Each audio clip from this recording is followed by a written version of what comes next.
शिर्डीमधून एक महत्त्वाची बातमी आहे। ईव्हीएम मशीन बदलल्यामुळे उमेदवारांसह कार्यकर्ते आक्रमक झालेले आहेत। राहाता पालिकेमधील काही वॉर्डसाठीचं ईव्हीएम मशीन बदलल्यामुळे गोंधळ झालाय। मॉकपोलच्या दरम्यान विविध पक्षातील उमेदवारांनी पालिकेमध्ये धाव घेतली। आक्रमक झालेल्या उमेदवारांनी अधिकाऱ्यांना जाब विचारलाय।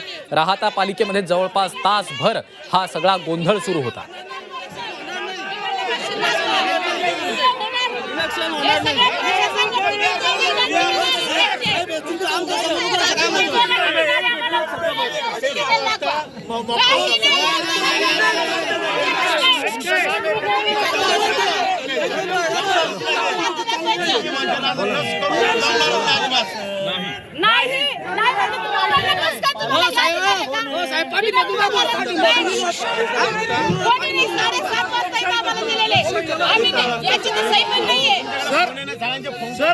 आपण मशीनचं सेटिंग सिलिंग केल्यानंतर मशीन स्ट्रॉंग रूममध्ये ठेवले होते आणि आज आपण सकाळी 11 वाजता साहित्य वितरणाला सुरुवात केली आणि सर्व उमेदवार आणि पत्र आपण दिलं होतं की आपण कधी EVMचं सेटिंग सिलिंग करणार आहोत, साहित्य वितरण करणार आहोत।